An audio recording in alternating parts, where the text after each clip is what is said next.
Bon, du coup, moi, j'ai une question à vous poser. Cette question, en fait, elle est assez simple. Qu'est-ce qui fait qu'on avance dans la vie? Et je vous laisse cette question, si vous pouvez y répondre. Qu'est-ce qui fait qu'on avance dans notre vie professionnelle, dans notre vie amoureuse, euh, dans notre vie avec les relations qu'on a avec les autres? Qu'est-ce qui fait qu'on avance? Et au-delà de tout ça, aussi dans notre relation spirituelle. Est-ce que vous avez des éléments de réponse un petit peu? Il y a plein de choses, hein, c'est pas une question... c'est pour ça, vous étiez comme ça, c'est vrai, j'ai dit, c'est pas une prédication interactive. En fait, non, c'est une prédication interactive. Non, mais vous pouvez, allez-y, ouais. La motivation, ouais. Les objectifs, ouais. Avoir un but, ok. Le temps. C'est-à-dire, qu'est-ce qui fait qu'on avance? Le temps. Oui, c'est ça, le fait que le temps défile. Et du coup, forcément, on avance.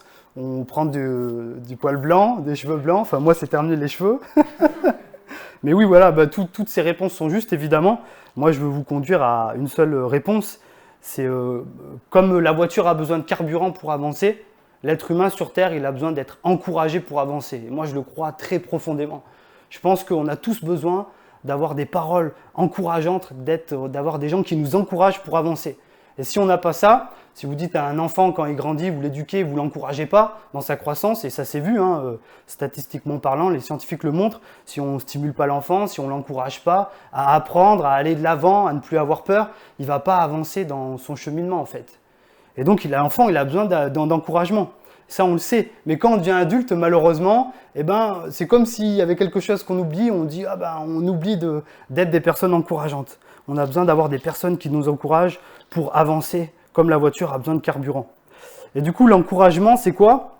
Simple petite définition, c'est donner du courage à quelqu'un, donner de l'énergie, de l'assurance, le réconforter, l'inciter à persévérer, à faire mieux, stimuler, soutenir. Bref, vous l'avez compris, encourager, c'est donner de sa personne. Maintenant, il y a un problème aujourd'hui, et je pense que tout le monde va être d'accord, c'est l'égoïsme. On vit dans une ère d'égoïsme. Les gens sont égoïstes. Je me rappelle cette semaine avec GK.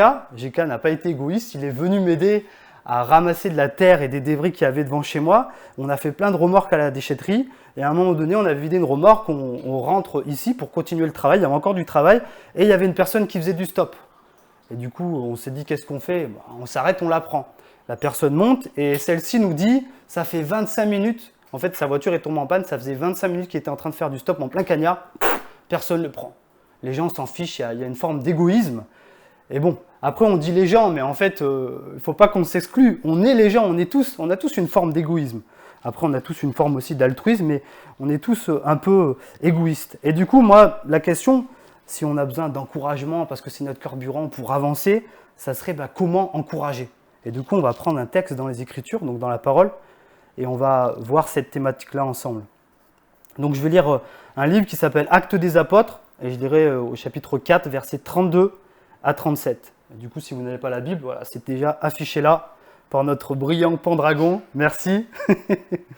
Je lis dans la version du Semeur, qui est la meilleure version française sur Terre. Petit clin d'œil à toi, GK. Et il comprendra pourquoi. Tous ceux qui étaient devenus des croyants vivaient dans une parfaite unité de cœur et d'esprit. Personne ne se prétendait propriétaire de ses biens, mais ils partageaient tout ce qu'ils avaient. Avec une grande puissance, les apôtres rendaient témoignage de la résurrection du Seigneur. Jésus et la grâce de Dieu agissaient avec force en eux tous. Aucun d'eux n'était dans le besoin, car ceux qui possédaient des champs ou des maisons les vendaient, apportaient le produit de la vente et le remettaient aux apôtres. Ceux-ci le repartissaient alors entre tous et chacun recevait ce dont ils avaient besoin. C'est ainsi que, par exemple, un certain Joseph possédait un terrain. C'était un Lévite originaire de Chypre. Les apôtres le surnommaient Barnabas, ce qui veut dire l'homme qui encourage. Il vendit son terrain, apporta l'argent et en remit le produit aux apôtres. Voilà, jusqu'ici la lecture qui nous intéresse pour nous. Cet après-midi, donc ici nous sommes dans un livre, ce livre il a été écrit et c'est les premières actions des communautés chrétiennes. Et donc là on voit que dans les premières communautés chrétiennes, on voit des choses incroyables. Je veux dire, on a l'impression que c'est plus l'utopie, il y a quelque chose qu'ils sont en train de vivre mais qui est vraiment sensationnel. Comme les politiciens, c'est ce qu'ils souhaiteraient, enfin certains, l'État, la société, qu'il y ait ce qu'on vient de lire, qu'il y ait ça. Les gars, ils étaient dans une même unité de cœur. Il y avait une solidarité. Il y avait un partage. Tout le monde avait compris qu'en fait, tous les biens qu'ils avaient, leur maison, bon, il n'y avait pas de voiture à l'époque, mais leur maison, leur chariot, tout ce qu'ils avaient, eh ben, ce n'était que des gérants. En fait, ils ne possédaient rien, ils étaient propriétaires de rien, mais Dieu, c'est Dieu qui donnait toutes choses et eux, ils étaient juste gestionnaires de leurs biens. Et du coup, par là, ils comprenaient qu'il fallait la répartir les richesses. Et il y a un verset, moi, que je trouve incroyable, c'est qu'il est dit qu'il n'y avait personne qui était dans le besoin. Personne n'était dans le besoin. Mais c'est incroyable, où est-ce qu'on voit ça? Et là, on voit dans ces premières églises, il se passe toutes ces choses-là. Et j'aimerais qu'on mette l'accent en particulier sur l'homme qui est à la fin. Et donc, c'est un peu l'exemple type qui fait que l'église vivait tout ça. Cet homme, il s'appelle Joseph, et c'est ce qui est écrit à verset 36. C'était ainsi que, par exemple, un certain Joseph possédait un terrain, c'était un lévite, et les apôtres le surnommaient Barnabas, ce qui signifie l'homme qui encourage.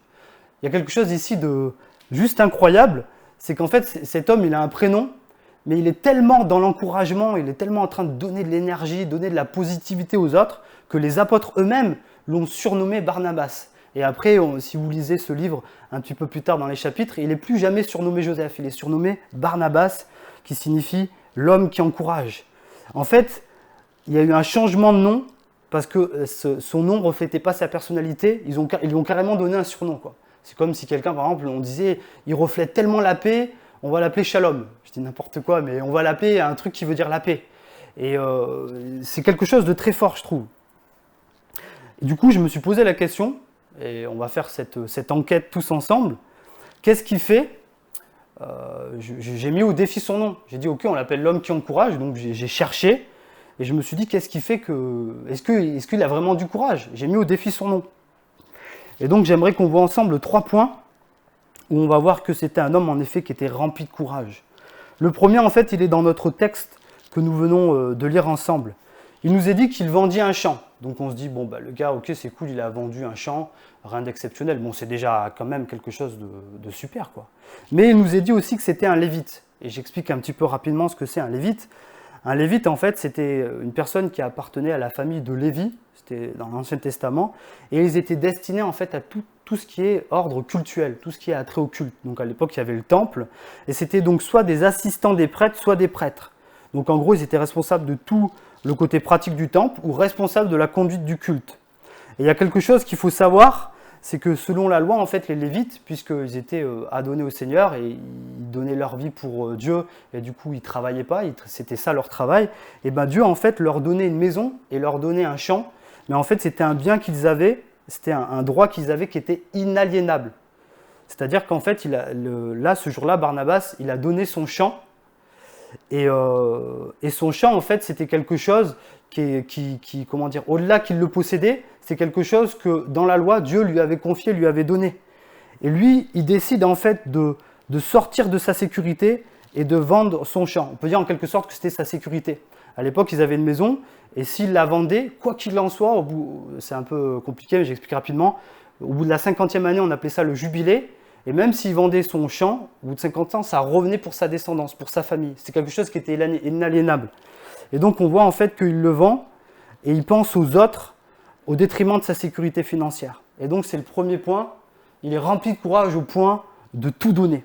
Donc là, une fois de plus, son nom est bien valide donc, par rapport à ce qu'on vient de lire. Le gars, il est prêt à tout donner. Dieu lui donne un champ, c'est inaliénable, mais lui, il dit, de toute façon, moi, je pense aux autres. Et donc, il est rempli de courage au point de tout donner. Ensuite, on va prendre un autre texte qui est dans le même livre, donc c'est dans Acte 9, au verset 26-28.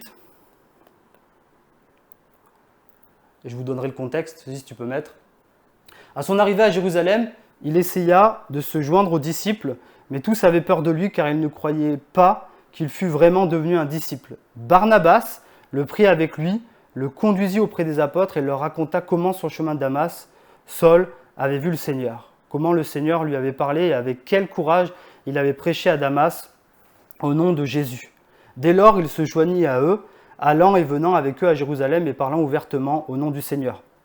Rapidement, ici, vous n'avez pas de contexte, donc vous ne comprenez rien, c'est normal. En gros, dans ce livre, du coup, c'est les premières actions des communautés chrétiennes, et il y a un homme qui s'appelle, on l'appelle Saul de Tarse. Et en fait, c'était un homme qui faisait partie des pharisiens, donc il était vraiment dans la loi juive, très zélé quant à la loi, et c'était un homme connu pour sa persécution envers les chrétiens. Donc il était là, un petit peu avant dans le passage, il y a un prédicateur qui s'appelle Étienne, et il a été là quand Étienne a été exécuté. Il a été lapidé, et lui il était là, et c'est même lui qui a donné son approbation pour la lapidation de ce chrétien-là. Il était dit de lui, et ça on peut le retrouver au début du chapitre 9, qu'il respirait la menace et le meurtre. Seulement en fait cet homme, et vous le lirez si ça vous intéresse, il a eu une conversion incroyable. Il a rencontré Jésus, il a eu une vision, il était sur son cheval et il a eu une vision comme ça du Seigneur et Jésus lui a dit « Saul, pourquoi me persécutes-tu » Et du coup, je ne vais pas tout expliquer, mais il s'est converti et il est devenu chrétien. Et ensuite, il a cheminé, il a été 3 ans en Arabie, il a cheminé dans sa conversion, etc. Dieu lui a parlé. Et du coup, dans ce qu'on vient de lire, en fait, quand il est revenu, tous les chrétiens qui étaient à Jérusalem, personne ne savait qu'il s'était converti, et donc tous avaient peur de lui. Mais il n'y a qu'une seule personne qui n'avait pas eu peur, c'est Barnabas. Il nous est dit du coup au verset 26, « À son arrivée à Jérusalem, il essaya de se joindre aux disciples, mais tous avaient peur de lui, car ils ne croyaient pas qu'il fût vraiment devenu un disciple. » En fait, ils pensaient que Saul de Tarse, il était en train de fourber, il faisait style, voilà, t'as compris, il faisait style, je me suis converti, et comme ça, boum, je rentre chez vous, et là, je fais venir tous mes potes, et on vous défonce, en fait. Mais en fait, il s'était réellement converti, et tout le monde avait peur, mais une seule personne n'a pas eu peur, c'était Barnabas. Donc, deuxième point, qui nous montre que c'était un homme rempli de courage, au point de ne pas avoir peur d'un des plus grands persécuteurs. Il a peut-être entendu comme ça, eu des échos, si, il s'est converti, et lui, il y est allé. Il a dit, moi, tant pis, c'est pas grave, j'ai pas peur, j'y vais. Et puis, si c'est pas le cas, bah, tant pis, je vais mourir, mais il y est allé. Et enfin, le troisième point, il se trouve encore dans le même livre, dans Acte 11, versets 22 à 26. Du coup, je lis. « Bientôt, l'église qui était à Jérusalem apprit la nouvelle. Elle envoya Barnabas à Antioche. À son arrivée, il constata ce que la grâce de Dieu avait accompli et il en fut rempli de joie. Il encouragea donc tous les croyants à rester fidèles au Seigneur avec une ferme assurance. Barnabas était en effet un homme bienveillant, rempli d'Esprit Saint et de foi, et un grand nombre de personnes s'attachèrent au Seigneur. Barnabas se rendit alors à Tarse pour y chercher Saul. Quand il l'eut trouvé, il l'amena avec lui à Antioche. Ils passèrent toute une année à travailler ensemble dans l'église et enseignèrent beaucoup de gens. C'est à Antioche que pour la première fois les disciples de Jésus furent appelés chrétiens. Et donc on voit aussi qu'il y a quelque chose aussi d'incroyable, c'est que Barnabas, il est rempli de courage, tu peux mettre le troisième point, au point de demander de l'aide en fait. Comme je l'ai dit tout à l'heure, c'était un lévite, et donc c'était quelqu'un qui connaissait l'enseignement de l'Ancien Testament. Il avait une connaissance de la religion. Il connaissait tout ce qui était attrait au cultuel et aussi à la compréhension du Messie. Il s'était converti bien avant Saul. Et du coup, il aurait pu se dire, bah, moi je vais là-bas, je vais aider les chrétiens, je vais les affermir dans leur foi, j'ai besoin de personne. Mais en fait, moi je dis, il était rempli de courage au point de demander de l'aide. Vous savez, parfois il faut avoir du courage pour demander de l'aide. C'est une forme d'humilité, et moi je dis c'est une forme de courage, de dire, ben, je ne suis pas capable, là je ne me sens pas capable. Et du coup, il est allé chercher Saul, et ensemble, ils ont affermi les frères, ils ont passé une année à donner l'enseignement, et donc à encourager tous ces gens-là. Et donc, ça, le fait qu'on l'appelle l'homme qui encourage, ça se voit par 3 points. Donc, au point de tout donner, au point de ne pas avoir peur, et au point de demander de l'aide. Et en fait, on remarque quelque chose dans ces 3 points, ici, c'est que, ok, il est rempli de courage, mais il ne s'en sert pas que pour lui, en fait. Dans les 3 points, on remarque en fait que grâce au premier point, le fait qu'il ait donné son champ, alors que c'était un droit inaliénable, et c'était ce qui le maintenait en sécurité, mais il a quand même donné, et ben en fait, on voit que l'égoïsme, il est complètement détruit, en fait. Il fait ça pour les autres, et il répond aux besoins, personne n'était dans le besoin. Donc il détruit l'égoïsme une première fois.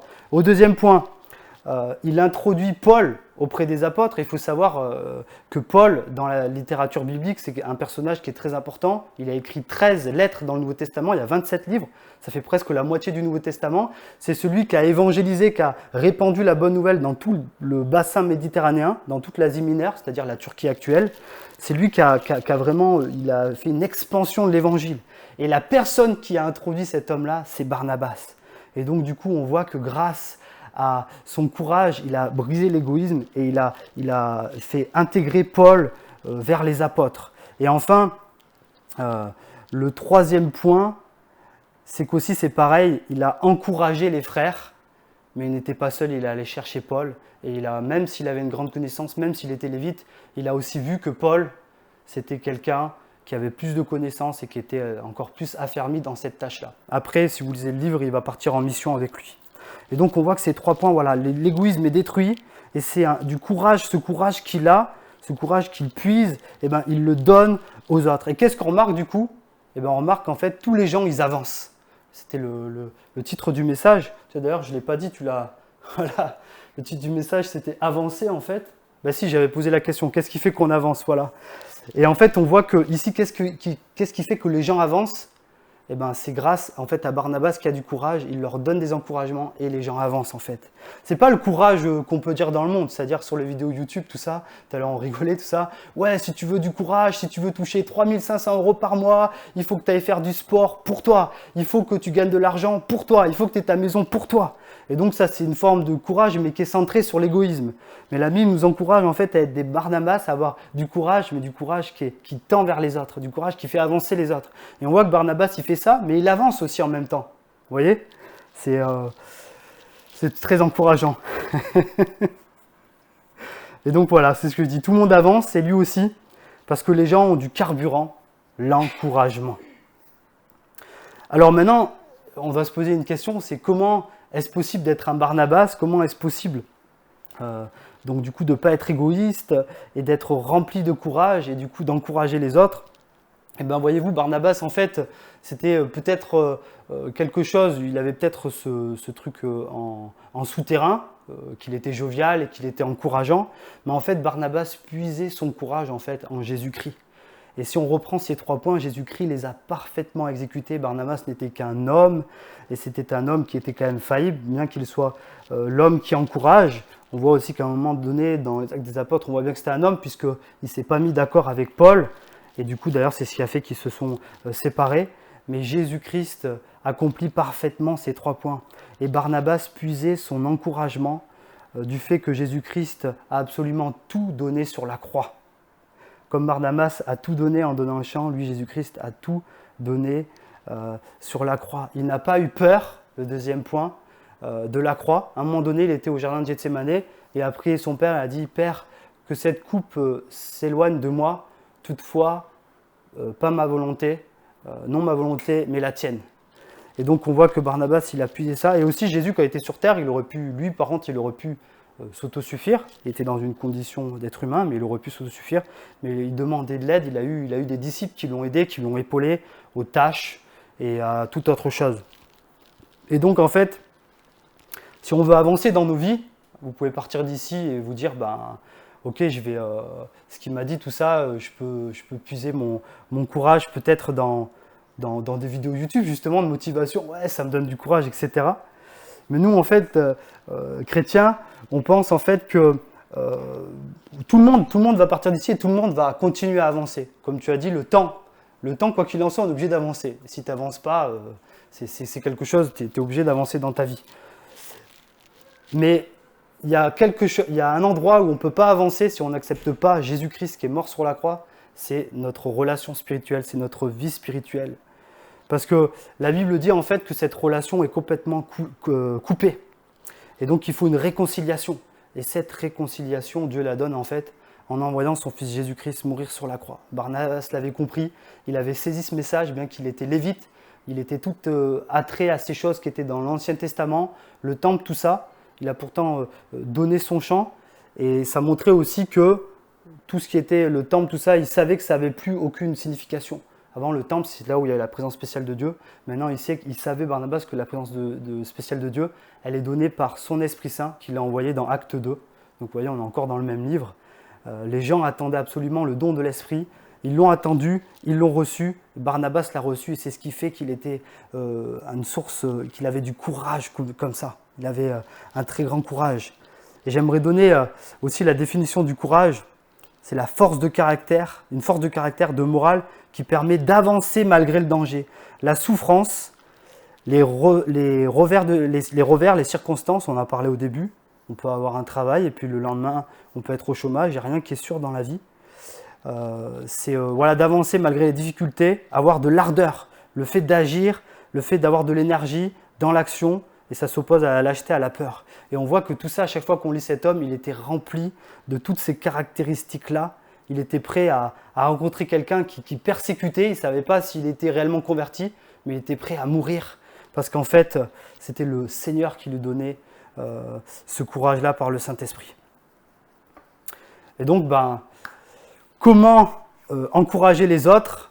C'est avoir du courage. Comment avoir le courage ? C'est reconnaître Christ, qu'il est mort sur la croix pour nous réconcilier avec Dieu. Une fois qu'on reconnaît ça, la relation en fait n'est plus coupée. Comme on peut chanter, on peut parler librement à Dieu, et Dieu nous parle, et on puise cette force et ce courage-là. Vous savez, juste au 1er siècle, un historien disait « le sang des chrétiens est une semence ». C'est-à-dire qu'en fait, les chrétiens mouraient en martyrs, ils n'avaient pas peur, même encore dans les pays aujourd'hui, dans des pays où les chrétiens sont vraiment grandement persécutés. Il y a même des pays, il faut le savoir, où on n'a pas le droit d'avoir une Bible sur soi. Si on arrive à l'aéroport et qu'on nous fouille et qu'on a une Bible, on nous la retire immédiatement. Et il y a des chrétiens qui sont vraiment persécutés, il y a une très forte persécution. Mais il y en a, ils sont prêts à même avoir le couteau sous la gorge et ne pas, abdiquer, ne pas renier sa foi. Ils vont jusqu'au bout. Parce que c'est comme s'il y a une réalité, une assurance qui est là. Et c'est la foi qui a été posée par le Saint-Esprit. La foi, c'est de croire aux choses qui sont invisibles et de croire que Jésus est ressuscité et qu'il a été envoyé mourir sur la croix pour nous. Donc c'était le message que je voulais vous partager. Et on va prendre du coup un autre chant qui nous dit combien Dieu est grand.